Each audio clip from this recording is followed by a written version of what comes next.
మొదటిగా తండ్రి అయిన దేవునికి కృతజ్ఞతలు చెల్లించుకుందాం. అదేవిధంగా మరి ఈ దినపు ఆరాధనకు చేరవచ్చినట్టు మీ అందరికీ కూడా నా హృదయపూర్వక వందనాలు.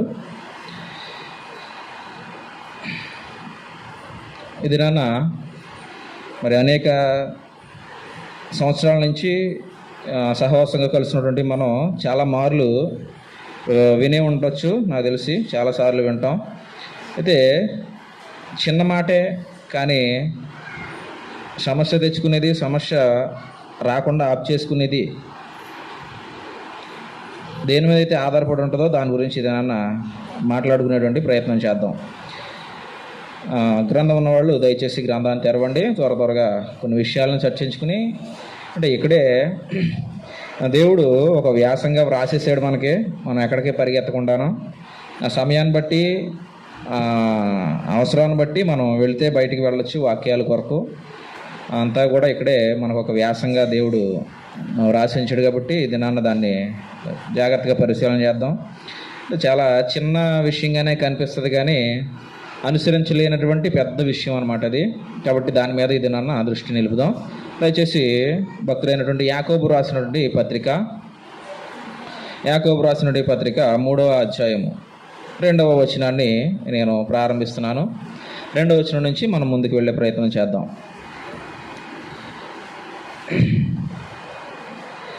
అనేక విషయములలో మనమందరము తప్పిపోవచ్చున్నాము అని ప్రారంభించాడు. పైన ఉన్నటువంటి వచనాన్ని అలా ఉంచండి, అవసరాన్ని బట్టి దాని దగ్గరకు వద్దాం. మనం అనేక విషయములలో మనమందరము తప్పిపోవచ్చున్నాము. ఎవడైనాను మాట యందు తప్పని ఎడల అట్టివాడు లోపము లేనివాడే తన సర్వ శరీరమును స్వాధీనముందుంచుకున్న శక్తి గలవాడు అగును అన్నాడు.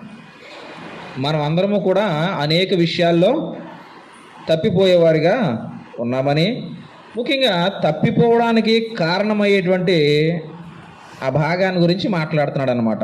ఏమనంటే, ఎవడైనానో మాట యందు తప్పని ఎడల అట్టివాడు లోపము లేనివాడై తన సర్వ శరీరమును స్వాధీనముందుంచుకున్న శక్తి గలవాడు అగును అని మాట్లాడుతున్నాడు. మనము జాగ్రత్తగా గమనించినట్లయితే ఇక్కడ దేవుడు మనతోటి మాట్లాడుతున్నటువంటి విషయం ఏంటి ఒకసారి ఆలోచన చేద్దాం. మనం తప్పిపోయేటువంటి విషయాన్ని గురించి మాట్లాడుతున్నాడు. ఏ విషయంలో తప్పిపోవడం అండి? మాట విషయంలో తప్పిపోవడం అన్నమాట. మనమందరము మాట విషయంలో తప్పిపోయేవారిగా ఉంటున్నాం. మాట అందు తప్పిపోయేవాడట, అర్థం చేసుకోండి, మాట విషయంలో అంటే ఇచ్చిన మాట యందు తప్పిపోయేవాడట శరీరమును స్వాధీనపరుచుకునేటువంటి విషయంలో కూడా తప్పిపోయేవాడేనట. అంటే తన శరీరాన్ని తన స్వాధీనం చేసుకోలేడట. అంటే దీన్ని బట్టి మనం అర్థం చేసుకోవాల్సింది ఏంటి అని అంటే, మనం దేవునికి ఇచ్చేటువంటి మాట, మనం మనుషులకి ఇచ్చేటువంటి మాటలు తప్పిపోతూ ఉంటాం. కానీ దేవునికి ఇచ్చేటువంటి మాటను మనం దృష్టి పెట్టాలి. ఈ యొక్క సందర్భంలో మనం దేవునికి ఇచ్చినటువంటి మాట విషయంలో మనం తప్పిపోతే ఇక ఏ విషయంలోనూ కూడా మనల్ని మనం స్వాధీనము ఉంచుకోలేం. మన శరీరం అంతా ఇక లోకానికే అప్పగించేసినట్లే. ఇంకా మనం ముందుకు చదివేటువంటి ప్రయత్నం చేద్దాం. ఎవడైనాను మాట యందు తప్పని ఎడల అట్టివాడు లోపము లేనివాడై తన సర్వ శరీరమును స్వాధీనము ఉంచుకున్న శక్తి గలవాడు అది. అంటే మాట యందు తప్పని ఎడల అని అన్నాడు. అంటే ఇచ్చిన మాట మీద బ్రతికేవాడు మాత్రమే తనను తాను ఏం చేసుకోగలడు? స్వాధీనం ఉంచుకోవాలి. అంటే తన స్వాధీనంలో తను ఉండేవాడిగా ఉండగలడు అని అంటున్నాడు. ముఖ్యంగా మనం ఆలోచన చేస్తే ఇంకా కిందకి వెళ్ళే ప్రయత్నం చేద్దాం. మనం ఈ యొక్క స్వాధీపరుచుకోవడం అంటే మన అదుపులో ఉంచుకోవడం. స్వాధీపరుచుకోవడం అని అంటే మన అదుపులో మనం ఉంచుకోవడం అనమాట. చూడండి, కొన్ని సందర్భాల్లో ఏమైనా మాట్లాడుతున్నప్పుడు మాటలు అదుపులో ఉంచుకో అంటాం. అంటే ఎదుటి ఉన్న వ్యక్తితో మనం మాట్లాడుతూ ఉంటాం, మాటలు అదుపులో ఉంచుకో. ఎప్పుడు అంటామనంటే మితిమీరి మాట్లాడుతున్నప్పుడు, మాట్లాడకూడనివి మాట్లాడుతున్నప్పుడు మనం ఏమంటామనంటే మాటలను కొంచెం అదుపు చేసుకో. ఇప్పుడు అదుపు చేసుకోవడం గురించి దేవుడు మాట్లాడుతున్నాడు.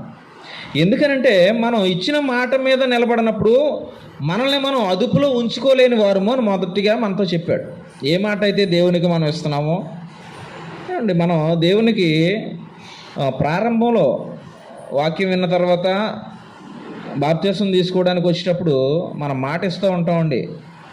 అంటే మనకు అది జ్ఞాపకం ఉండదు చాలామందికి. కానీ సంఘం ఎదుట ఆయన ఒప్పుకోవాలి అని చెప్పి సేవకులు బాప్తిసం తీసే ముందు నేను నోటితోటి నన్ను, అంటే దేవుడు ఏదైతే తన ప్రజల ఎదుట జనుల ఎదుట ఆయన ఒప్పుకుంటామో అప్పుడు పరలోకమందు తండ్రి ఎదుట నేను నిన్ను ఒప్పుకుంటానని చెప్పాడు.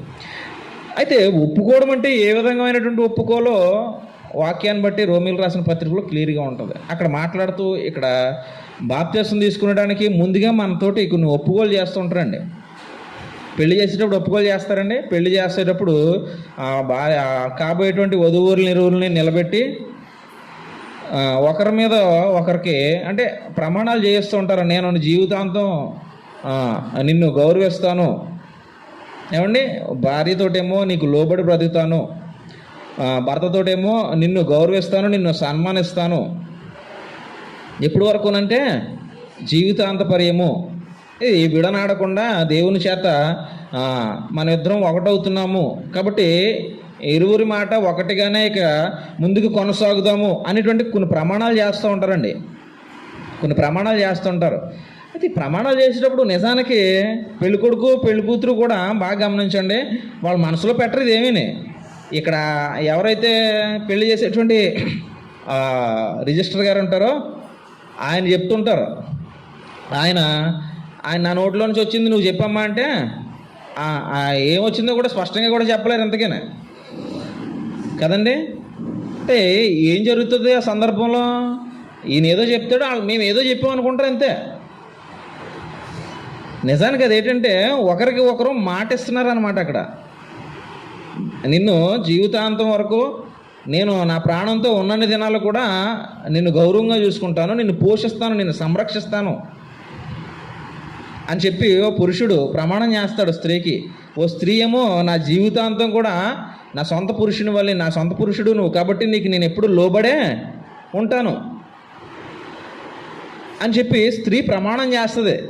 నిజానికి వాళ్ళిద్దరూ ప్రమాణాలు చేసేటప్పుడు కొత్తగా పెళ్ళిన వాళ్ళు ఎవరన్నా రీసెంట్గాను మీకు ఏమైనా అర్థమైంది అప్పుడు చెప్పినప్పుడు చూసారా? చదువుకున్న వాళ్ళే తను. కానీ ఆ సమయంలో ఏదో చెప్తున్నారు, మేము ఏదో చెప్తున్నాం. అక్కడ రిజిస్టర్ గారు ఏదో చెప్తున్నారు, ఇది చెప్పాలాగా ఉంది. ఇలాగా అది చెప్పాలాగా ఉంది కాదండి. అదేంటంటే మాట ఇస్తున్నాం మనం. భర్తకి భార్య మాట ఇస్తుంది, భార్యకు భర్త మాట ఇస్తున్నాడు. అంటే మేము ఒకరికొకరు లోబడి ఉంటాం, ఒకరినొకరు గౌరవించుకుంటాం, ఒకరినొకరు సన్మానించుకుంటాం, జీవితాంతం కూడా ఒకే మాట మీద మేము ముందుకి వెళ్ళిపోతాం అని చెప్పి ఒకరికి ఒకరు మాట ఇచ్చుకుంటున్నారు. కానీ అక్కడ వాళ్ళకి తెలియట్లేదు. పోనీ అక్కడ తెలియపోయినా పెళ్ళంతా అయిపోయింది, దేవుడా భోజనాల కార్యక్రమం జరిగాడు, వర్షం రానివ్వలేదు, బంధువులందరూ బాగానే వచ్చారు, ఎవరికి ఏ ప్రమాదం జరగలేదు, నీకు కృతజ్ఞతలు నువ్వు ప్రార్థన కూడా పెట్టుకుంటారు, కృతజ్ఞత కూడికి పెట్టుకుంటారు. అప్పుడు మళ్ళీ మాట్లాడతాం మనం. సేవకులు ఎవరైతే ఉంటారో వారు మరలా పెళ్లి కూతురికి పెళ్లి కొడుకుకి మళ్ళీ చెప్తారు కదండి. అప్పుడు అయితే మేము పెళ్లి చేస్తున్నది కాబట్టి ఇంత ఇలా లోబడి దేవుని అందు మేము భయభక్తులు కలిగి ఒకరికొకరు లోబడి ఉండాలన్నమాట అని అర్థం చేసుకునే వాళ్ళు ఉంటే అర్థం చేసుకుంటారు తర్వాత. అయితే ఇదంతా వివాహం వ్యవస్థలో జరిగేటువంటిది. మరొక వివాహ వ్యవస్థ ఉంది. ఏటా వివాహ వ్యవస్థ? ఏటండి వివాహ వ్యవస్థ? ఒకసారి సమయాన్ని బట్టి మరి వెళ్ళాల్సిన పరిస్థితి వచ్చింది, వెళ్ళకూడదు అనుకున్నాను. కానీ కొరింథీయులకు రాసినటువంటి 2వ పత్రిక, మనకి మరొక వివాహ వ్యవస్థ ఉంది.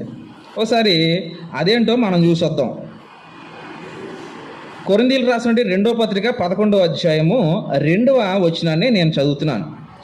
దేవాశక్తితో మీ ఎడల ఆసక్తి కలిగి ఉన్నాను. ఎందుకు నేను సంఘం ఎడల ఆసక్తి కలిగి ఉన్నానంటే, అంటే భక్తుడు పౌలు గారు మాట్లాడుతున్నారు. సంఘం ఎడల నేను ఆసక్తి కలిగి ఉన్నాను, సంఘం గురించి నేను తపన పడుతున్నాను, సంఘం గురించి నేను భయపడుతున్నాను, చింతాక్రాంతుడిని అవుతున్నాను, వేదన చెందుతున్నాను అని అనేక మాటలు రాస్తారండి పౌలు గారు.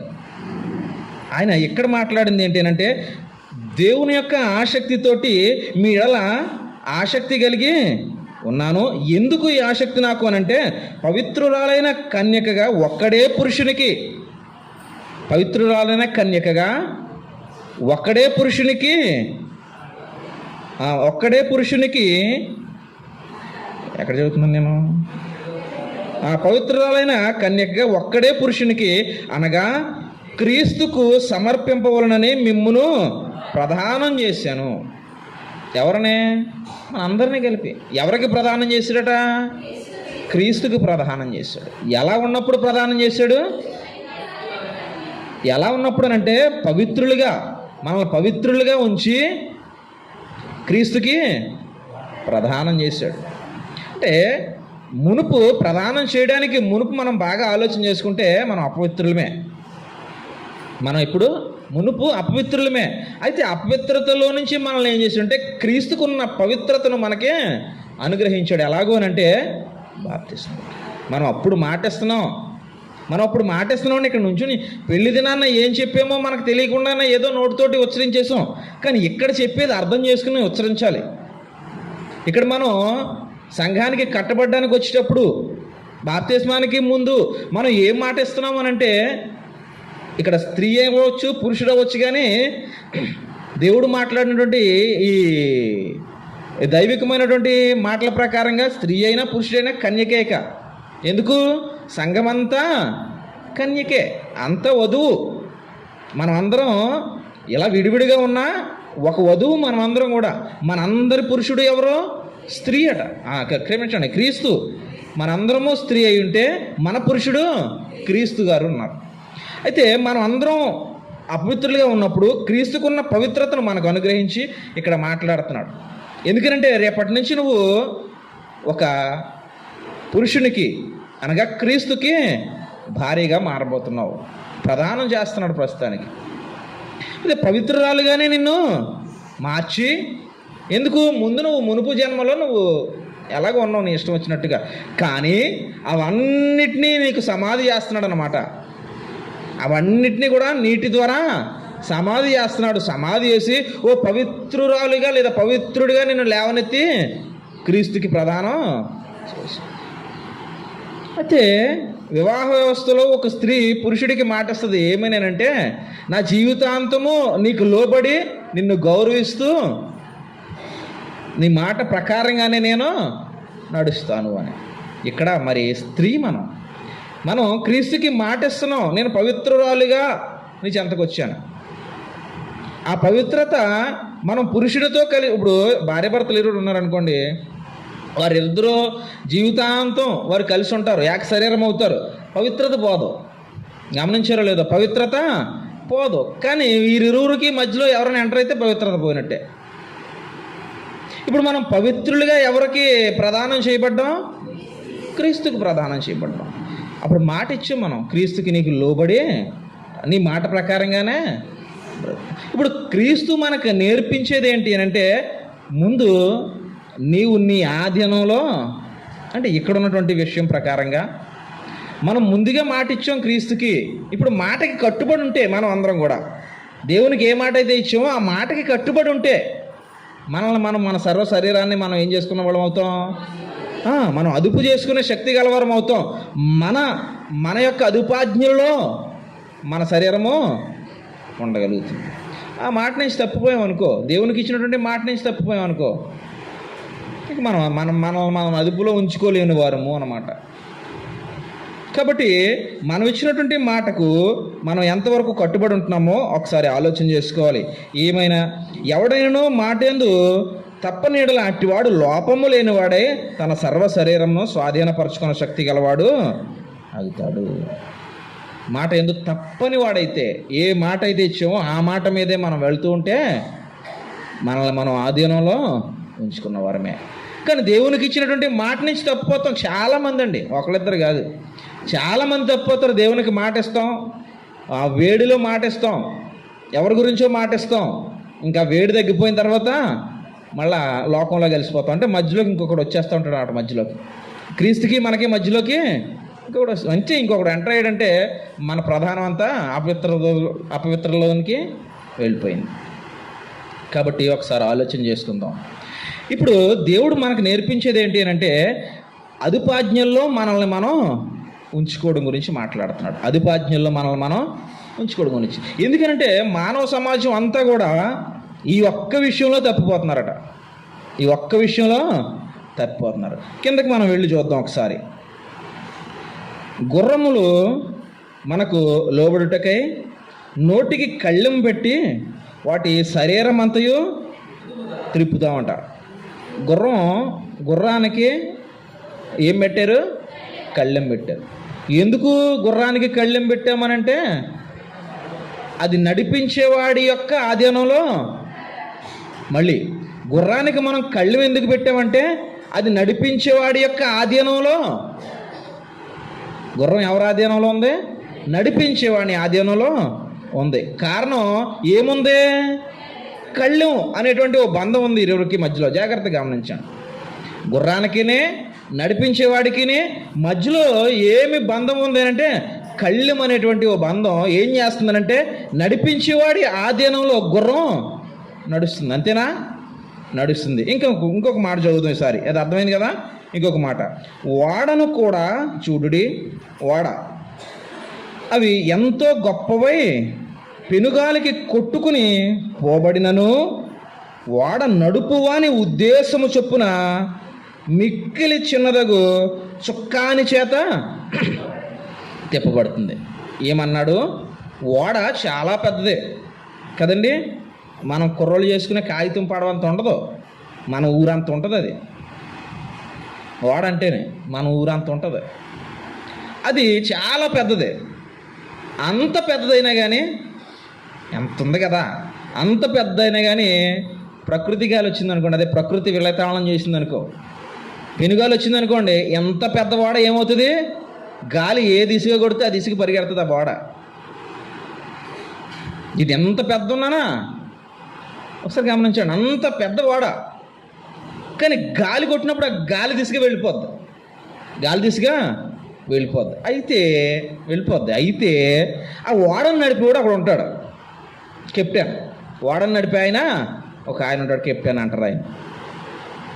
ఓడ పెద్దదే, గాలి ఎలా ఎత్తే అలా వెళ్ళిపోయే అవకాశం ఉంది దానికి. ఎంత పెద్దదైనా కానీ గాలి ఎలా వేస్తే అలా వెళ్ళిపోయే అవకాశం ఉంది దానికి. అయితే దాన్ని నడిపే ఒక ఆయన ఉన్నాడు, ఆయన ఓడ నడిపే ఆయన కెప్టెన్ ఉన్నాడు.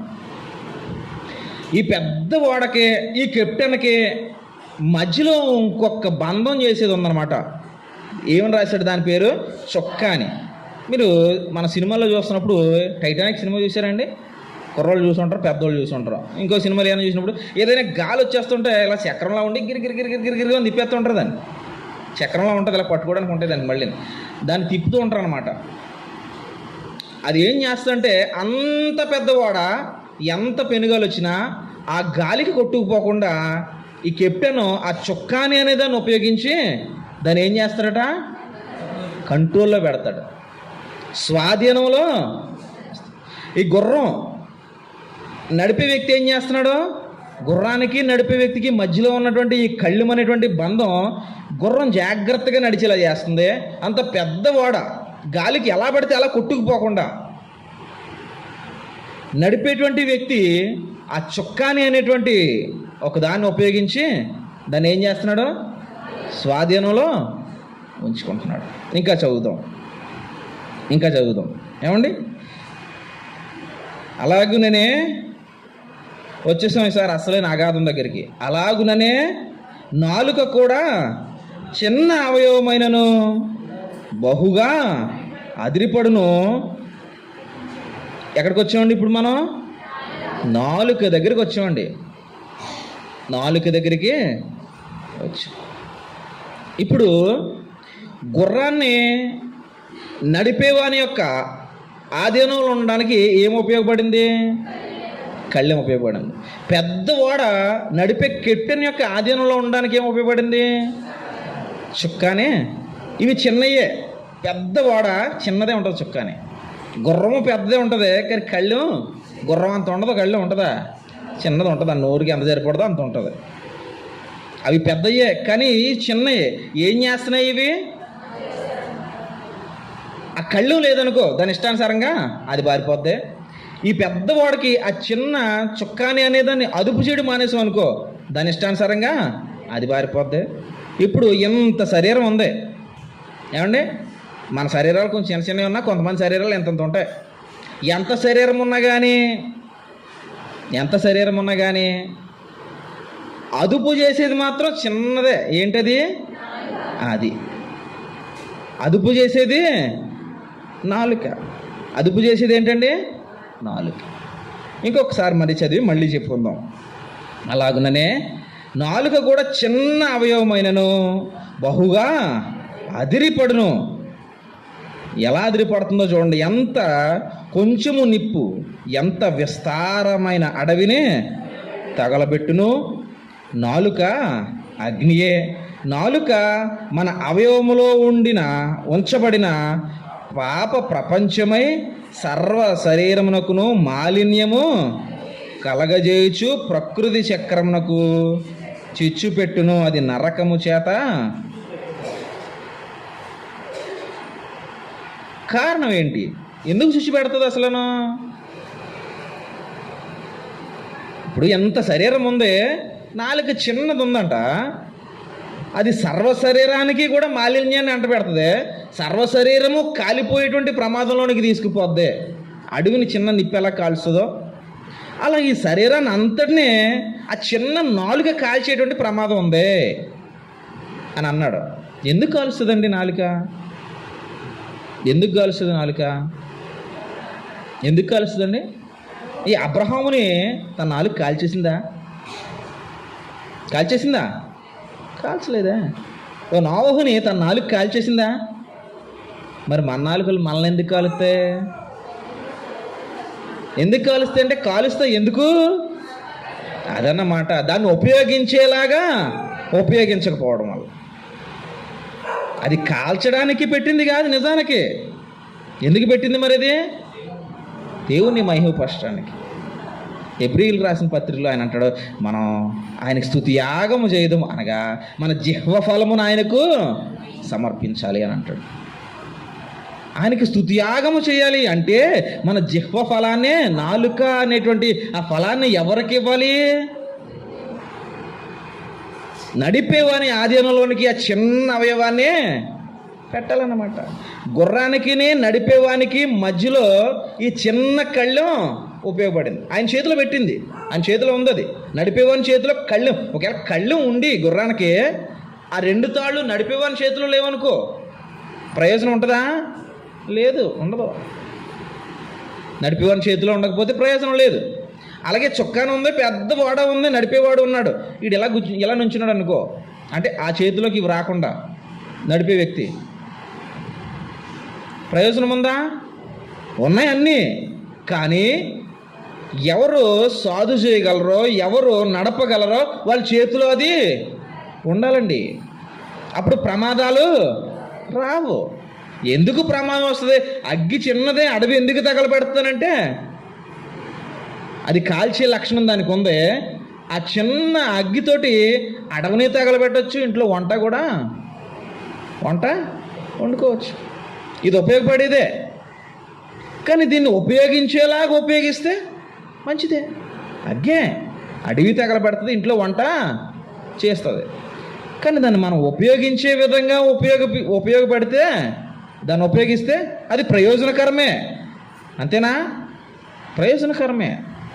మనలో ఉన్నటువంటి నాలుక ప్రయోజనకరమైనది. అయితే మనం దాన్ని సాధు చేసేవాని చేతిలో ఉంచలేకపోవడం. అర్థమవుతుందా అండి? మన నాలుక మన శరీరాన్ని ఎందుకు కాల్చేస్తుంది? పూర్వం అబ్రహాము నాలుక అబ్రహామును కాల్చేసిందా? నోవహు నాలుక నోవహుని కాల్చేసిందా? అనేక మంది భక్తులు ఉన్నారు. అగ్ని మధ్యలో బ్రతికినాడు ఉన్నాడు. ఎవరు ఆయన? లోతు గారు. ఆయన నాలుక ఆయన కాల్చేసిందా? కాల్చలేదు. కారణం ఏంటి? ఆ నాలుక సాధు చేయ శక్తి గలవాని చేతిలో పెట్టారు. ఎవరైతే అదుపు చేయగలరో వారి చేతిలో ఉందండి నాలుక, వారి నాలుకలు. మరి మన నాలుకలు కిందకి వెళ్దాం. ఇప్పుడు మన నాలుకలు కనపడతాయి. మన నాలుకలు మన దగ్గర ఉన్నాయి, కానీ వాటి స్వభావం ఏంటో కిందకి వెళ్తే కనపడుతుంది. ఏమండి? 7వ వచనం నేను చదువుతున్నాను. మృగ, పక్షి, సర్ప, జలచరములో ప్రతి జాతియు నరజాతి చేత సాధు జాలును సాధువాయను కానీ ఏంటంట? మృగము, పక్షి, సర్పము, అలాగే ఆ నీటిలో బ్రతికేటువంటి జీవులు, ఒక మృగం, ఒక పక్షి, ఓ సర్పం, ఓ నీటిలో బ్రతికేది, ఇవన్నీ కూడా మనిషి సాధు చేస్తున్నాడంట. దూవుతున్నాడు ప్రతిదాన్ని కూడా. ఓ మృగాన్ని దూవుతున్నాడు, ఓ పక్షిని దూవుతున్నాడు, ఓ పాముని ఆడిస్తున్నాడు, అని నీటిలో ఉండేటువంటి జంతువుల్ని ఆడిస్తున్నాడు. అంటే ఇవన్నీ కూడా మనిషి సాధు చేయగలుగుతున్నాడు, వీటన్నిటినీ కంట్రోల్ చేయగలుగుతున్నాడు మనిషి. అయితే ఏ నరుడును, 8వ వచనం అనమాట, ఏ నరుడును నాలుకను సాధు చేయ అది మరణకరమైన విషముతో నిండినది, అది నిరర్గళమైన దుష్టత్వమే. అవునా? నాలుక దుష్టత్వమా? ఆలోచన చేయండి. నాలుక దుష్టత్వమా? ఇక్కడ దుష్టత్వమే అని రాశాడు. అలాగే ఆలోచన చేయండి, నాలుక దుష్టత్వమా? దుష్టత్వం ఎందుకు అవుతుంది అని అంటే మనం చేస్తున్నాం దాన్ని దుష్టత్వంగా. ఆయన దుష్టత్వానికి నువ్వు ఉపయోగపడాలి అని నాలుకను మనకు పెట్టలేదు, ఆయన పెట్టాడా? మనం తయారు చేసాం. అలాగా మనం ఆ నాలుకని దుష్టత్వానికి వదిలేసాం. కాబట్టి దాన్ని మనం ఏం చేయలేకపోతున్నాం? సాధు చేయలేకపోతున్నాం. వదిలేసాం దాన్ని, నీ ఇష్టం అని వదిలేసాం. ఇప్పుడు చూడండి, ఆంబోతులు ఉంటాయి కదా, ఆంబోతులు చేసి వదిలేస్తారు, ఎంత అయిపోద్ది అది. తర్వాత దాన్ని బండి కట్టు, ఆంబోతుని అలా వదిలేసి బాగా ముదిరిపోయాక దాన్ని బండి కట్టినా, నాగలకు కట్టినా ఏం చేస్తుందండి? దాని మీద ఉన్న మనతో పాటు అది ఎక్కడికి వెళ్ళకుండా అక్కడ తీసుకుపోద్ది. ఎందుకంటే అంత బలిసిపోయి ఉంటుంది అది. మనం దాని తోడుకు ఒక ఎద్దుని కడతాం, ఆ ఎద్దుని, నన్ను, నా బండిని, అన్నీ అది ఎక్కడికి వెళ్ళాలనుకున్నాయో. కారణం ఏంటి? వదిలేసాం దాన్ని ముందుగా. దానికి వయసు రాగానే దానికి ఒక ముద్రేసి ఎంజాయ్ చేయని వదిలేసాం. అది ఏం చేసింది? చేసి చేసి చేసి చేసి అంత బలిసిపోద్ది, ఎంజాయ్ చేసి చేసి చేసి. ఈసారి దాన్ని రా అని అంటే, నేను రాను, నువ్వే నాతో రావాలా. నువ్వు రాని, నువ్వు ఎంతలాగు సమస్య లేదు, దాన్ని నువ్వు లాగలేవు, నిన్నే అది లాక్కునే. ఇది ఇప్పుడు మన నాలుకని ఏం చేస్తాం మనం? ఈడు రాగానే అంటే మనకి ఆలోచించేటువంటి జ్ఞానం రాగానే ఎంజాయ్ చేయి నాలుక అని వదిలేసాం బయట. అది ఏం చేస్తున్నాడు? బలిసిపోయింది బాగా ఏం చేసింది? అది నాలుక బలిసిపోయింది, బయట మాటలతో బలిసిపోయింది. ఇప్పుడు నువ్వు ఆగు అంటే సమస్య లేదు, నీ శరీరం నాతో పాటు రావాల్సిందే అని మనం తీసుకుని వెళ్ళిపోతుంది. అంటే ఇప్పుడు మనం దాన్ని సాధు చేయలేని స్థితిలోకి వెళ్ళిపోయాం. ఏమండి? మనం దాన్ని సాధు చేయలేని అంటే నా అంతటా నేను, ఇక్కడ ఒక విషయం అర్థం చేసుకోవాలి, నా అంతటా నేను ఆ చిన్న అవయవమైన నాలుకనేక నేను ఏం చేయలేకపోతున్నాను? నేను చేయలేకపోతున్నాను. నేను ఎవరన్నా చేయగలరా? నేను చేయలేకపోతున్నాను. మరి నాకు ఎవరన్నా చేయగలరా? చేయగలరు. నేను చేయలేకపోవచ్చు, కానీ నన్ను చేసిన వాడు చేయగలడు. అంతేనండి? మీ నాలుకను మీరు సాధు చేసుకోలేకపోవచ్చు, కానీ మిమ్మల్ని చేసిన వాడు చేయగలడు కదా. కాబట్టి ఇప్పుడు కళ్ళెం ఎలాగైతే నడిపేవాడి చేతిలో ఉందో, చొక్కాని ఎలా అయితే కెప్టెన్ చేతిలో ఉందో ఓడను కంట్రోల్ చేయడానికి, గుర్రాన్ని కంట్రోల్ చేయడానికి, ఇప్పుడు మనం కాలిపోకుండా మన సర్వ శరీరాన్ని కంట్రోల్ చేయడానికి దేవునికి మనకి మధ్యలో ఈ కనెక్షన్ నాలుకను ఆయన చేతిలో పెట్టామనుకోండి. ఇన్నాళ్ళు నువ్వు సాధు చేయలేకపోయిన నాలుక, ఏం చేస్తుంది? సాధు అయిపోద్ది. కారణం ఏంటంటే సాధు చేయగల శక్తి గలవాని చేతిలో దాన్ని ఆయనకి అంకితం చేస్తున్నావు అన్నట్టు. ఈసారి నా అంతటి నేను చేసుకోలేను, ఎందుకంటే వదిలేసాను ఒకప్పుడు, నువ్వు వెళ్ళని అది తిరిగేసింది, ప్రతి ఇది ఊరు చేసి తోడ పెద్దలకు బలిసిపోయింది. ఇప్పుడు రా అంటే నన్ను లాక్కుని వెళ్ళిపోతుంది, కానీ నాతో పాటు నాలుక రావట్లేదు, నా కంట్రోల్లోకి నా నాలుక. అందుకే ఓ సర్పాన్ని, ఓ మృగాన్ని, ఓ పక్షిని, ఓ జలచరాన్ని ఓ నరుడు సాధు చేసేస్తున్నాడు, కానీ తన దగ్గర ఉన్న నాలుకను మాత్రం సాధు చేయలేకపోతున్నాడు. కారణం ఏంటంటే తనకి వయసు రాగానే నాలుకను బయట వదిలేశాడు. కాబట్టి అన్నీ అంటించుకుని అన్నీ బాగా తినేసి బలిసిపోయింది అది. ఇక అది మన కంట్రోల్లో ఉండట్లేదు, మనల్ని లాక్కుపోతుంది. కానీ మన కంట్రోల్లో ఉండకపోయినా మనల్ని చేసి మన కంట్రోల్లో ఖచ్చితంగా ఉండాలి. ఒకసారి ఆ నాలుకని ఆగాగా నువ్వు ఆపుకోకుండా నాలుకని దేవునికి ఇచ్చావు అనుకో, మనం నాలుగు నేను ఆపుకుందాం అనుకుంటున్నాను రా బాబు, అవుతులేదు. ఆపుకుందాం తిట్టకూడదు అనుకుంటున్నాను, అవుతులేదు. అవదో. ఎందుకు? ఒకప్పుడు నువ్వు దాన్ని ఏం చేసావు? తోడ పెట్టి వదిలేసినట్టు ఆ చేను తినేసి, ఈ చేను తినేసి, ఆ బియ్యం తినేసి, ఈ గత్తర తినేసి, ఆ గత్తర తినేసి బలిసిపోయింది ఇప్పుడు ఆ నాలుక. ఇప్పుడు దాన్ని బండి గడదాం అనుకుంటున్నాను, నాగలకు గడదాం అనుకుంటున్నాను, దుక్కు దున్నుదాం అనుకుంటున్నానంటే నాగలని బండిని నిన్ను కలిపి లాక్కుపోద్ది ఆ ఎద్దు. నాలుగు కూడా అంతే. కాబట్టి మనం వదిలేసాం ఒకప్పుడు, ఇప్పుడు మనం దాన్ని కంట్రోల్ చేయలేం. అదే దేవుడు మాట్లాడాడండి. అందుకే అది పాప ప్రపంచం అయిపోయింది, అందుకే అది దుష్టత్వం అయిపోయింది, అందుకే అది నిరర్గళమైన దుష్టత్వమే. అంటే గ్యాప్ ఇవ్వకుండా దుష్టత్వాన్ని మాట్లాడుతుందంట. ఇంక అది కారణం ఏంటంటే దానికి తెలిసి వచ్చింది కాడి నుంచి నువ్వు ఆ దుష్టత్వం అయిపోయి ఆ నాలుగుని మనం వదిలేస్తామండి. కాబట్టి ఇప్పుడు దాన్ని మనం కంట్రోల్ చేసుకోలేకపోతున్నాం. ఇంకా పోగా ఏం చేస్తున్నాం అంటే మన నాలుకలతోటి ఏం చేస్తున్నామండి? 9వ వచనం చదువుతున్నాను. దీనితోనే తండ్రి అయిన ప్రభువునే స్తుతిస్తున్నాము, అలాగే దీనితోనే దేవుని పోలికగా పుట్టిన మనుష్యులను చేపిస్తున్నాం.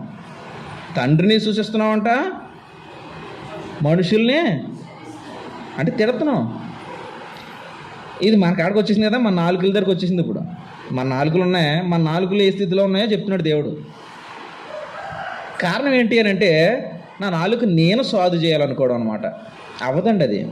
ఏ నరుడు దాన్ని సాధు చేయడు, కానీ దాన్ని సాధు చేయగలవాడు ఉన్నాడు. నాలుకను సాధు చేయగలవాడు ఉన్నాడు. సర్వ శరీరమును అగ్నిలోనికి వెళ్ళిపోకుండా కాపాడేవాడు ఉన్నాడండి. కాబట్టి మనం ఈ నాలుకను ఆయనకి అంకితం చేయాలి. ఆయన గూర్చి మాట్లాడుతూ, ఆయన గూర్చి పాడుతూ, ఆయన ఆలాపనలో ఈ నాలుకను మనం ఆయనకి అప్పగిస్తే ఇక మనకి తెలియకుండానే మన నాలుక మనకి తెలియకుండానే సాధైపోద్దండి. మనకు తెలియకుండానే సాధైపోద్ది ఆ నాలుక. మనం చేసుకోవాలంటే అవ్వదు. అనుకుంటున్నాను కానీ అవ్వలేదు, ఇలా అనుకుంటున్నాను కానీ అవ్వట్లేదు అంటాం. కారణం ఏంటి? నేను చేసుకోవాలనుకోవడం. కానీ అదే నాలుకను నువ్వు అనుకోని అవసరం లేదు. దేవునికి ప్రార్థించడానికి, దేవుణ్ణి స్తుతించడానికి, దేవుని మాట మాట్లాడడానికి ఆ నాలుకను ఎక్కువ ఉపయోగించు. ఆ నాలుకను ఎక్కువ ఉపయోగించు. ఎన్నాళ్ళు మాట్లాడిన మాటలు నీకు తెలియకుండానే మాయమైపోతాయి నీ దగ్గర నుంచి, నా దగ్గర నుంచి కూడా. మనకు తెలియవు, ఎప్పుడు పోయో తెలియవు, మాట్లాడలేము. ఈసారి ఎదుటి వాళ్ళు ఏదో తిడుతుంటే, ఒకప్పుడు తిట్టిందనుకో ఒక మనిషి, మనల్ని ఏమన్నా ఒక తిట్టు తిట్టిందనుకో, ఒక తిట్టుకి 10 తిట్టగల శక్తి ఉంటుంది మన దగ్గర. మనకు తెలియకుండానే వస్తాయి కొత్త రకాలు అన్నీ. మనకు తెలియకుండానే వస్తాయి కొత్త రకాల తిట్లు. కామేశ్వరుడు అన్నాడు మొన్న, నా పెళ్ళిలోనంట ఎట్టదంటారా ఫస్ట్ నైట్ అయినప్పుడు కొత్త రకం తిట్లు అన్నారంట వాళ్ళు, మన ఊరోళ్ళు. అంటే వాళ్ళ చిత్రమైన తిట్లు తిట్టారంటలే మా అత్తగారు ఊరోళ్ళు. వాళ్ళని రంగులు వేస్తున్నారని మీదన ఏమో కొత్త రకం తిట్లు విన్నాం బాబు, ఎప్పుడేం లేదు ఎక్కడ కూడా నా తిట్లు ఆ ఊర్లో ఉంటాయి లేదా తిట్లు అన్నాడు. కొత్తగా తిట్టారనమాట అవి. అలాగే మనం మునుపు మనల్ని ఎవరైనా ఒక్క తిట్టు తిట్టారనుకో, కొత్త రకమైనటువంటి భాష్యంతో వెళ్ళిపోతాయి. అదే నీకు సమయం దొరికినప్పుడల్లా ఈ సాధు చేయలేని నాలుకను సాధు చేయగలవాని చేతిలో పెట్టేసావు అనుకో, అంటే ఆయన గురించి మాట్లాడుతూ, ఆయనకు స్తుతియాగం అర్పిస్తూ. ఏమండి హెబ్రీయులకు రాసిన పత్రికలో ఉంది కదా, ఇందా చెప్పాను, మాట చూపించలేదు కానీ చెప్తున్నాను. ఏమండి ఆయనకి స్తుతి యాగం చేయాలంటే అనగా మనం జిహ్వ ఫలం ఆయనకు సమర్పించాలి. అలా ఈ జిహ్వ ఫలం ఆయనకి ఇచ్చేవారిగా ఉన్నాం అనుకో, మనల్ని తిడుతుంది అనుకో ఒక మనిషి, కొన్ని దినాలు గడిచాయి అనమాట. ఇలాగా మనల్ని ఒక మనిషి తిడుతుంది, ఘాటుగా తిడుతుంది అనమాట, చాలా మసాలా వేసి ఎదురుగా నుంచున్నాం. కానీ రావో, అదేట్రా ఇదే నా నూరేనా, నా నాలుకేనా, ఇదే అంటే రావయ్యి. అవి జ్ఞాపకం ఉంటాయి కానీ బయటికి రావు. కారణం ఏంటి? ఈ నాలుగు సాధు అయిపోతుంది. సాధు చేయగలం చేతిలో పెట్టాం కాబట్టి నాలుగు సాధు అయిపోతుంది. కాబట్టి ఒకప్పుడు అనర్గళంగా మనం తిట్టగలం, కొత్తవి వెతికి మరీ తిట్టగలం. కానీ ఇప్పుడు మనకి వినపడుతుంటే బాధేసి చెవులు మూసుకోగలుగుతాం అంతే. తిట్టాలనే అభిప్రాయం వచ్చినా నోరు రాదు బయటికి, తిట్టలేకపోతుంటాం. కారణం ఏంటంటే అక్కడే అర్థం చేసుకోవాలి. మన నాలుకను సాధు చేయగల శక్తి గలవానికి ఆయన చేతిలో పెట్టాం. ఒక గుర్రం యొక్క కళ్ళు నడిపేవాని చేతిలో ఉంది. చుక్కాని అంటే ఓడను నడిపేటువంటి ఆ కెప్టెన్ చేతిలో ఉంది. కాబట్టి గుర్రం ప్రమాదంలోనూ పడిపోదు, ఓడ తుఫానికి కొట్టుకుని వెళ్ళిపోదు. అలాగే మన నాలుక సాధు చేయగల శక్తి గల దేవుని చేతిలో పెడితే మన శరీరము అగ్నిలోనికి వెళ్ళిపోదు. మనం మన స్వాధీనంలో ఉంచుకున్నాం కాబట్టి మన నాలుగుతోటి ఆదివారం శుక్రవారం హల్లెలూయా అని పాడుతున్నాం. బయటికి వెళ్ళిన తర్వాత ఇంకా మనం ఎక్కడ తిట్టుకుంటే బాగోదు అంటే ఆ నాలుగుతోనే దేవుణ్ణి స్తుతిస్తున్నాం. అదే నాలుగును ఉపయోగించే సహోదరులను శపిస్తున్నాం, తిడుతున్నాం. కారణం రెండూ చేస్తున్నాం అంటే ఆ నాలుక మన ఆధీనంలో ఉంది. అదే ఒకటే అనగా దేవుణ్ణి స్తుతించడం మాత్రమే చేస్తే ఆ నాలుక ఆయన ఆధీనంలోకి వెళ్ళిపోద్ది. శపించలేమండి. బాధ వస్తూ ఉంటుంది అన్నమాట. అప్పుడు ఇన్నాళ్ళు ఇలాంటి బాధ పడలేదురా బాబు అనిపిస్తుంటుంది, ఆ ఫీలింగ్ వస్తుంటుంది. ఇన్నాళ్ళు అయితే ఈ సమస్య ఉండేది కాదా, ఆ తేడా కనిపించాలి మనలో. ఎన్నాళ్ళు ఇంకో మనల్ని ఏమన్నా అనేటప్పటికీ మనల్ని ఏమన్నా కనీసం చూస్తే చాలు, ఎర్రగా చూస్తే చాలు, అప్పుడే మన లోపల నుంచి బయటకు వచ్చేస్తుంటాయి. కానీ ఇప్పుడు ఏంటి అంత గట్టిగా వినబడుతున్నా, నేను అనలేకపోతున్నాను ఏంటి అనే తేడా మనలో ఎంతమందిలో కనిపిస్తుందో వాళ్ళ నాలుక మాత్రమే దేవుని యొక్క చేతిలో ఉంది. కాబట్టి ఆ శరీరము సాధు చేయబడుతుంది. అర్థం చేసుకోండి. ఎందుకు దేవుడు ఈ విషయాన్ని చెప్తున్నాడనంటే, ఒకసారి కింద చదువుదాం మనం. నా సహోదరులారా ఇలా ఉండకూడదు. ఎలా ఉండకూడదు? ఈ నాలుకతోటి దేవుని స్తుతించేవారుగాను, అదే నాలుకతోటి అంటే నీ నాలుక నీ ఆధీనంలో మాత్రం ఉంచుకుని దేవునికి అప్పగించకుండా ఉంటున్నావు. అలా నువ్వు సహోదరులారా, నా సహోదరులారా ఇలాగూ ఉండకూడదు. ఎందుకంటే నీటి బుగ్గలో ఒక్క జల నుండి తీయని నీరును చేదు నీరును ఊరతాయా? నా సహోదరులారా, అంజూరపు చెట్టున ఒలివ పండ్లైనను ద్రాక్ష తీగిన అంజూరపు పండ్లైనను కాయన, అటువలనే ఉప్పు నీళ్లలో నుండి తీయని నీరు, ఉప్పు నీరులో నుంచి తీయని నీరు రాదు. ఒక చెట్టుకి మరో ఫలము కాయదు. ఇంకేం మాట్లాడాడు పైన? ఆ రెండే కదా మాట్లాడాడు. సహోదరులారా, అంజూరపు చెట్టుకు ఒలివ పండు కాయదు, ఒక్క జల నుండే రెండు నీరు, ఒక్క బుగ్గలో నుండి జల నుండి తీయని నీరు చేదు నీరు, ఉప్పు నీరులో నుంచి మంచి నీరు రాదు. ఏమండి, ఒకే జల్లో నుంచి తీయని నీరు కొంచెం, చేదు నీరు కొంచెం రాదు. ఒక చెట్టుకి మరో ఫలం కాయదు. మరి మన నోట్లో నుంచి ఇటు దేవుని మాట, అటు దయ్యం మాట అంటే లోకం మాట, ఈ రెండు ఎలా వస్తున్నాయి? ఏదో ఎక్కడ తప్పు జరుగుతుంది అయితే, అంతే కదండి. ఒక జల్లో నుంచి రెండు నీరులు రావట్లేదు, తీయ చేదు అనే రెండు నీరులు రావట్లేదు. ఏ చెట్టుకి ఆ ఫలమే పండుతుంది, ఇంకొక ఫలం పండట్లేదు. ఉప్పు నీటిలో నుంచి ఉప్పు నీరు వస్తుంది. ఇక నువ్వు ఎంత పీకినా దానిలో నుంచి మంచినీరు రావట్లేదు. అంటే ఏ గుణం కలిగిన దాంట్లో నుంచి అదే వస్తుంది బయటికి. మరి మనలో నుంచి ఇటు దేవుని మాట, ఇటు లోకం మాట రెండు ఎలా వస్తున్నాయి? కారణం మన నాలుక సాధులో ఉండకపోవడం అండి. మన నాలుక సాధులో ఉండకపోవడం. ఈ నాలుకను ఎలా ఉపయోగిస్తామనంటే, నాలుక సాధులో ఉండకపోవడం, ఈ నాలుక సమయాన్ని బట్టి మాట్లాడేస్తూ ఉంటాం. మనం మాట్లాడుతాం. ఇక్కడ ముఖ్యంగా ఎవరికి చెప్పాడు అనుకుంటున్నారు? ఇది ఇప్పుడు దాకా మనం మాట్లాడుకున్నదంతా కూడా పైన ఉన్నది చూడండి. ఇందాక మనం తర్వాత చదువుదాం అన్నాను కదా, అదన్నమాట. 3వ అధ్యాయం ప్రారంభంలో, నా సహోదరులారా, బోధకులమైన మనము మరి కఠినమైన తీర్పు పొందుదమని తెలుసుకుని మీలో అనేకులు బోధకులు కాకుండుడి. ఎందుకంటే ఈ నాలుకను మనం సాధు చేయలేకపోతున్నాం.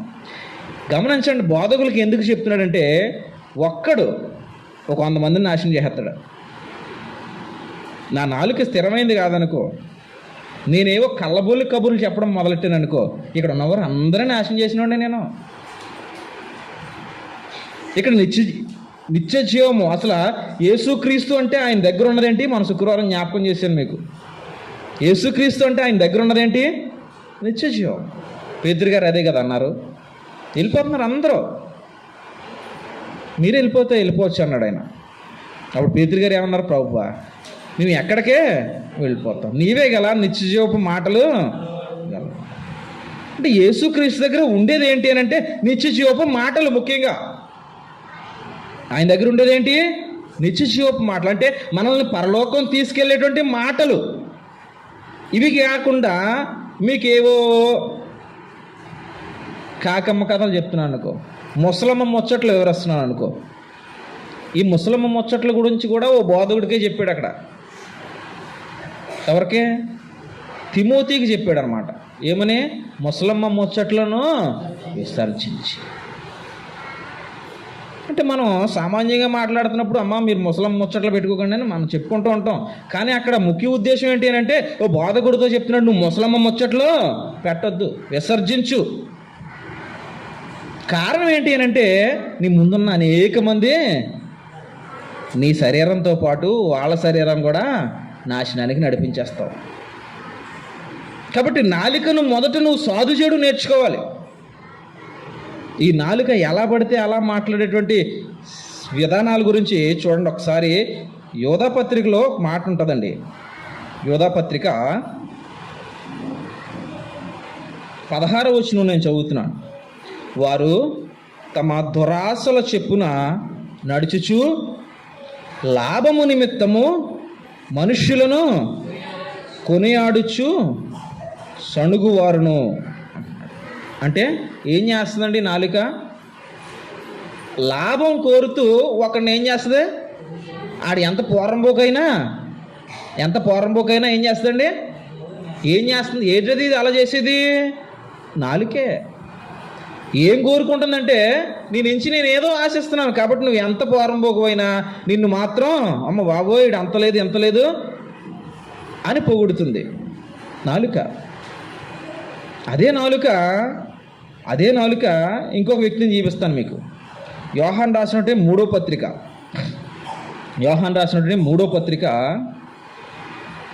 10వ వచనం. వాడు మమ్మును గూర్చి చెడ్డ మాటలు వదులుచు అది చాలదన్నట్లు సహోదరులను తానే చేర్చుకొనక వారిని చేర్చుకున్న మనస్సు గల వారిని కూడా ఆటంకపరచు సంఘంలో నుండి వారిని వెలివేయుచున్నాడు అన్నాడు. ఒక వ్యక్తి కనపడతాడండి ఇక్కడ, దియోత్రేపు అయినటువంటి వ్యక్తి. ఏం పేరు? దియోత్రేపు అయినటువంటి వ్యక్తి ఏం చేస్తున్నాడంటే చెడ్డ మాటలు వదులుతున్నాడు. అంటే చెడ్డ మాటలు పలుకుతున్నాడంట. ఎవరి కోసం అనుకుంటున్నారు? ఆషామాషి వ్యక్తి కోసం మాట్లాడట్లేదు. ఈ చెడ్డ మాట్లాడు ఎవరి కోసం అనుకుంటున్నారు? యేసుక్రీస్తుకి అత్యంత ప్రియుడైనటువంటి యోహాను మీదండి. యోహాను భక్తుడిని యేసుక్రీస్తు అందరికన్నా ఎక్కువ ప్రేమించాడని రాశాడు. యేసుక్రీస్తు ఎక్కువ ప్రేమించినటువంటి శిష్యుడు ఎవరనంటే యోహాను. ఆ యోహాన్నే ఏమంటున్నాడు?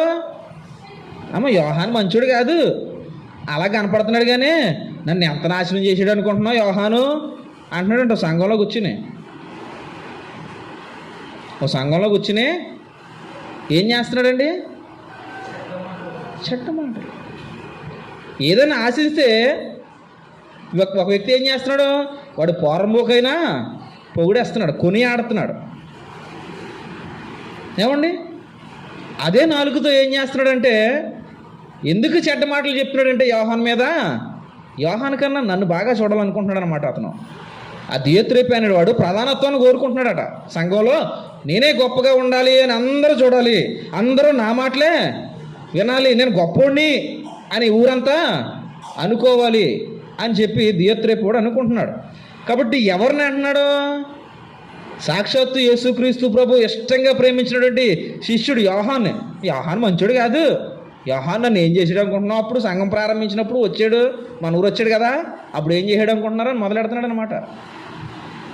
అంటే అవన్నీ రాస్తే అవి మనం ఈ చేయకూడదురా అనుకుంటే అవి చేస్తాం మనం. అందుకు రాసి ఉన్నాడు అక్కడ భక్తుడు యోహాన్ గారు. ఇటు దేవునికి ఇష్టమైనటువంటి శిష్యుడైన యోహానునే అతని మీద చెడ్డ మాటలు, నాలుక అది సాధులో లేని నాలుక కాబట్టి, నీ లాభ సాధనం కోరుకుంది కాబట్టి ఎదుటి వ్యక్తిని ఏం చేస్తుందండి? మనకు ఉండవా అండి ఇలాంటివి ఉండవా? బయటికి వెళ్ళామనుకో, మనం రాజ్కుమార్ బయటికి వెళ్ళి సంఘం పెట్టాడు అనుకో, అలా పక్కన ఎక్కడన్నా అమ్మో నాని బావా, అమ్మ బాబా ఎలా చూడ నీకేం తెలుసు అన్నాళ్ళు తిరిగానా, నాకు తెలుసు అన్ని రోజులు మేము మీటింగ్కి వెళ్ళేవాళ్ళం, ఆ ఊరు అతను పడేయడం నాకు తెలుసు, నన్ను ఎంత ఎలా వాడుకున్నారు అనుకుంటున్నావు అంటాడు అనమాట 10 మందిని కూర్చోబెట్టుకుని. ఇదే మొదలైంది ఇక్కడ దియోత్రేపి దగ్గర కూడా. కారణం ఏంటి? వాడు ప్రధానత్వాన్ని కోరుకుంటున్నాడు. సాక్షాత్ యేసుక్రీస్తు ఇష్టపడిన శిష్యుడినే ఎలాంటి అనుకుంటున్నావు యోహాన్ అన్నవాడు. పత్రికలు రాసాడు కానీ మామూలుడు ఏం కాదు, మీకు అలా కనపడుతున్నాడు కానీ పైకి అంటున్నాడంట. ఎవరైనా వస్తున్నారంటే వాళ్ళు రానివ్వట్లేదంట, వాళ్ళకి భోజనం పెట్టినాక దగ్గర పిలిస్తే భోజనం పెట్టనివ్వట్లేదట.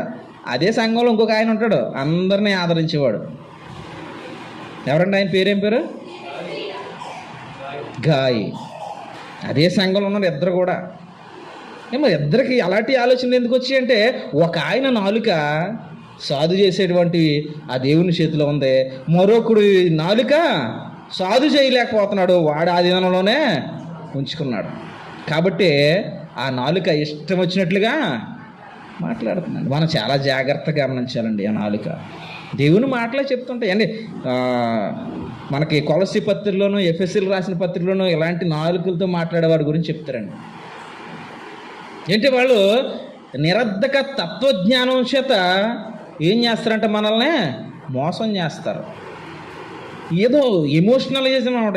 చూడండి, చిన్నపిల్లలకి ఒరే నా అన్న అలా అంటే అలాగరా, చిన్నప్పటి నుంచి నిన్ను అలా పెంచాడు కదరా, ఎంత నీ కోసం నష్టపోయాడురా అని ఈ టైప్లో మాట్లాడుతుంటాం కదా. ఎందుకు మాట్లాడతాం? ఎమోషనల్ చేయడం అనమాట. అది ఎమోషనలిజం అనమాట. అది ఆ కుర్రోడు మనసు కరిగించేయడానికి అనమాట. ఒరే నాన్నరా నిన్ను చిన్నప్పటి నుంచి ఎలా పెంచాడురా, ఒరే నీ కోసం అది వదిలేసాడురా, ఇది వదిలేసాడురా, మట్టి తిన్నాడురా, నీకు బంగారం పెట్టాడురా, ఇలా చెప్తుంటే ఆడి మనసు ఏమైపోద్ది? ఇది ఎమోషనలిజం అనమాట. ఇది నిరర్ధక తత్వజ్ఞానం దగ్గర తీసుకొచ్చాడు దాన్ని. మన వాళ్ళు చాలామంది బోధించినప్పుడు ఇదే పోదా, ఇలాగే బోధిస్తున్నారండి. ఒక మనిషికి ఉండేటువంటి ఆలోచన పట్టుకుని దాని మీద రంగరిస్తున్నారనమాట. ఎలాగా? పూర్వం ఐస్ క్రీమ్ తెచ్చేవాడు మన ఊళ్ళోకి ఒక డబ్బా పెట్టుకుని, డొక్కు ఐస్ క్రీమ్ అంటే డొక్కులో పెట్టి ఐస్ క్రీమ్ ఇలాగా ఆడు లోపల డబ్బాలో పెట్టి గరిటింగ్ గడగడగడగడగడగడగడ కొడుతుంటే పాపం గట్టిగానే ఉండేది ఐస్ క్రీము. కానీ ఇటు దెబ్బకి ఏమయ్యేది? నొర్రగొచ్చేసేది అనమాట. ఆ గట్టిగా ఉన్న ఐస్ క్రీము నొర్రగా అయిపోయిన తర్వాత దాన్ని బయటకు తీసి ఇసుక అని 3 వైపులు 3 పాములు బావి అలాగిస్తే అది చాలా అందంగా కనపడేది. మనకేంటంటే అది లోపలదిగా నిల తీసి పెట్టడానికి మనకు నచ్చదండి నిజంగా. ఆ టైంలో వాకింగ్ కూడా అలా ఉంది, లోపల ఐస్ క్రీమ్ లాగా.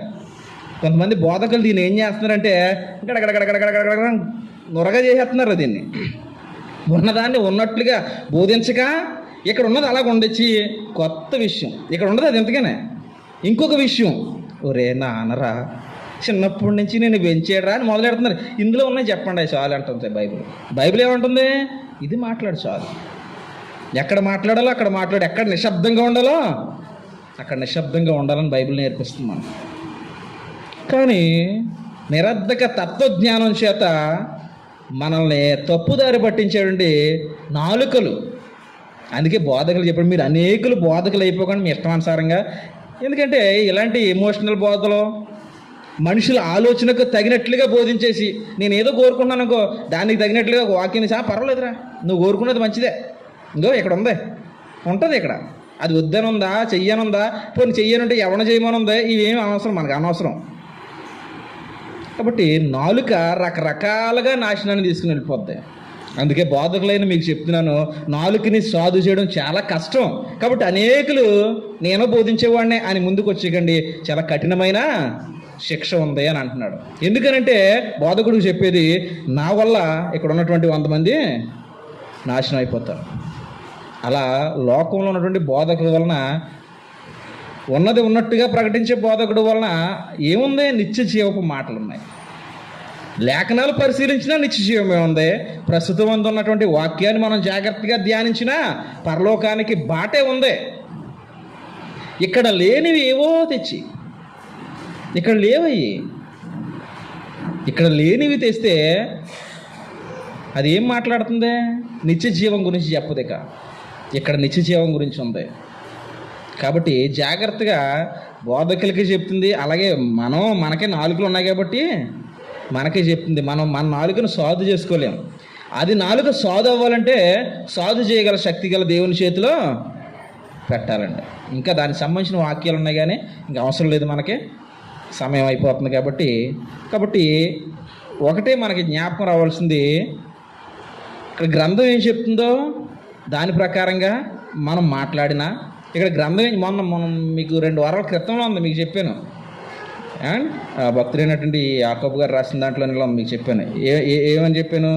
ఒకసారి ఒక మాట చదువుతాను నేను.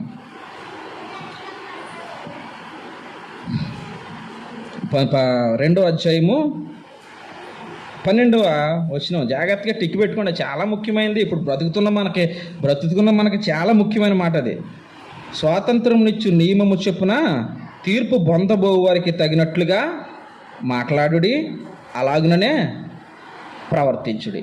అది జాగ్రత్తగా టిక్ పెట్టుకోండి. యాకోబు పత్రిక 2వ అధ్యాయము 12వ వచనం. ఎందుకంటే స్వాతంత్రం ఇచ్చినటువంటి నియమం ఏదేనంటే క్రొత్త నిబంధన. దాని ప్రకారంగానే మనం మాట్లాడాలి, దాని ప్రకారంగానే మన క్రియలు ఉండాలి, మన అనుసరించేటువంటి జీవితం ఉండాలి.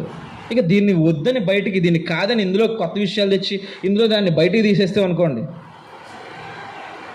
అది నిత్య జీవపు మాటలకు సంబంధించిన అంత మాత్రం కాదు. దాన్నే దేవుడు ఏమన్నాడంటే నిరర్థక తత్వజ్ఞానం. ఎఫెసీలు రాసినప్పుడు ఇలా గాలికి చెదరగొట్టేటువంటి ఆ బోధలు ఏం చేస్తాడో ఒకసారి ఆ మాట నీకు చదివి వినిపించేసి మనం ముగించుకుందాం. 4వ అధ్యాయము 14వ మాట చదువుతున్నాను. అందువలన మనం ఇక మీదట పసిపిల్లలమై ఉండి మనుష్యుల మాయోపాయముల చేత వంచనతోనూ తప్పు మార్గములకు లాగు కుయ్యక్తితోనూ గాలికి కొట్టుకొని పోవునట్లు కల్పింపబడిన ప్రతి ఉపదేశమునకు అటు ఇటు కొట్టుకుని పోవచ్చు, అల్లచేత ఎగరబట్టుకోవడం మారమై ఉండక అని అన్నాడు. ఏం చేస్తాయంటే బోధలు ఏం చేస్తున్నాయి చూడండి ఒకసారి. మధ్యలో రాశాడు తప్పు మార్గమునకు లాగేటువంటి కుయ్యక్తి అన్నాడు. ఏంటండి కుయ్యక్తి? ఇదే ఎమోషనలిజం అనమాట. అది నిరర్ధక తత్వజ్ఞానం అని రాశాడు కొలసీలు రాసిన పత్రికలో. కాబట్టి నాలుక అనేది ఇష్టానుసారంగా వెళ్ళిపోతుంది. బాధకుల నాలుకలే. ఈరోజు ఒక మాట చెప్తానండి, ఇలా చేద్దాం, నేను ఇలా చేస్తానని మాట ఇస్తాను, ఏముండవు. మీరు చాలామందిని గమనించండి. ఏమంటే హీట్లో ఒకలాగాను, హీట్ చల్లారిపోయిన తర్వాత ఒకలాగాను. అది పొయ్యి మీద దింపేసిన నీళ్ళకి వంటలకేనే, మనకు కాదు. క్రైస్తవుడు ఎలా అయితే ప్రారంభించావు, ఏ స్థాయిలో ఏ స్టేజ్లో అయితే నువ్వు వచ్చావో అలాగే నువ్వు ముందుకి వెళ్ళాలి. ఇంక వచ్చి మళ్ళీ వెనక్కి తగ్గిపోయే స్థితి ఇక్కడ ఏమీ రాయలేదు ఎక్కడ కూడా. కాబట్టి కార్యక్రమాలు బిడ్డతో అది ఇది ఇదే అది ఇదని పులిమేసుకుని 4 రోజులు అయ్యాక అంతా చల్లారిపోయి మళ్ళీ మామూలుగా అది అక్కడే తెలిసిపోతుంది మనకి. కుయ్యక్తితోటి ఏం చేస్తుందంట అదనమాట. తప్పు మార్గంకు లాగేటువంటి కుయ్యక్తులు, వారిని గురించే మాట్లాడుతుంది. అలాంటి కుయ్యక్తి మాటలు మాట్లాడే వారి గురించే అపొస్తలుల కార్యాలు 20వ అధ్యాయం అంటాడు. గొర్రె చర్మం కప్పుకున్నటువంటి తోడేళ్ళు వారు మందను కనికరింపరు, శిష్యులను తమ వెంట ఈడ్చుకుని పోవాలనే వంకర మాటలు వారికి చెప్తారట. అయ్యే కుయ్యక్తి మాటలు అనమాట. కాబట్టి అక్కడ దేత్రేపేద అంటున్నాడు, యోహానా అమ్మ బాబోయ్ అంటున్నాడు. ఏంటి యేసుక్రీస్తు ద్వారా నిలబెట్టబడ్డాడు యోహాన్ అన్నటువంటి భక్తుడు, అపొస్తలుడు. అలాంటి భక్తుడిని యోహానే, ఆహా మీకు ఏం తెలుసు యోహాన్ కోసం? నాకు తెలిసి యోహాన్ కోసం దగ్గర ఉన్నాను కాబట్టి అంటున్నాడు. కానీ అదంతా ప్రధానత్వం కోరుకుని వాడు అలా మాట్లాడుతున్నాడు. వాడు నా మీదే చెడ్డ మాటలు పలుకుతున్నాడు అని మాట్లాడాడు యోహాన్. కాబట్టి ఈ చెడ్డ మాటలు పలికేది నాలుకే. ఆ కిందన దేమేత్రి అనేటువంటి ఇంకొక ఆయన కిందనే కనిపిస్తాడు. ఆయన చాలా గొప్పవాడు, మంచి సాక్ష్యం అందరి ద్వారా పొందాడు. ఎందుకంటే దేవుని ప్రేమ ఏంటో తెలుసుకున్నవాడు, దేవునికి తన నాలుకను సమర్పించుకున్నవాడు. ఆయన ముందున్నటువంటి గాయ ఉంటాడు, అదే సంఘంలో వీళ్ళందరూ కూడా గాయ. ఆయన తనను తాను దేవునికి సమర్పించుకున్నవాడు. వాళ్ళందరూ గొప్పవాళ్ళు. ఆ గొప్పవాళ్ళ మధ్యలో ఏదో తులసివనం మధ్యలో గంజాయి మొక్కలాగా అది ఎత్తురేపే ఉన్నాడు అనమాట. వాళ్ళు మనుషులు మనసులను ఏం చేస్తున్నాడట? చెరిపేస్తున్నాడు. కుయుక్తి మాటలు పలుకుతున్నాడు, వంకర మాటలు పలుకుతున్నాడు. కాబట్టి నాలుక మంచిది కాదు. కాబట్టి జాగ్రత్త, బోధించేవాడు జాగ్రత్తగానే ఉండాలి. అందుకే ఎక్కువ బోధకులు అయిపోకుండా చాలా అగ్ని ఉంది అని అన్నాడు. కాబట్టి వినే మనమందరం కూడా ఈ నాలుకను మనల్ని కలగజేసిన వాడిని చేతిలో పెట్టాలి. ఆయన స్తుతించడానికి, ఆయన మహిమపరచడానికి, ఆయన గణపరచడానికి మనం మన నాలుకను అప్పగించినప్పుడు ఇన్నాళ్ళు ఉన్నటువంటి నాలుక విధానం వేరు, దేవునికి మన నాలుక అప్పగించిన తర్వాత ఆ నాలుక విధానమే వేరు. అనాలనే ఆలోచన వచ్చినా అననివ్వదకి నాలుక అనదు, అనలేకపోతుంటుంది. ఇటు అంత ప్రాక్టీస్ చేసిన నాలుకే, అంత ప్రాక్టీస్ చేసిన నాలుకే ఇప్పుడు అనలేకపోతుందంటే అనదు. కారణం ఏంటంటే ఈ నాలుక నీ ఆధీనంలో లేదు, నిన్ను కలుగజేసిన వాని ఆధీనంలో. కాబట్టి నాలుక పాప ప్రపంచమే అన్నాడు, కానీ మన నాలుక పాప ప్రపంచం కాకుండా ప్రపంచాన్ని కలుగజేసిన దేవునికి ఇస్తే మన నాలుక ఏం మాట్లాడుతుంది? మహిమ, దేవుని మహిమ ఏంటో తెలియజేస్తుంది. ఆ మహిమను మనకు వచ్చేలాగా ప్రయాసపడుతుంది అన్నమాట. కాబట్టి నాలుక విషయమై జాగ్రత్త, మన నాలుకల విషయమై. వందనాలు అందరికీ కూడా.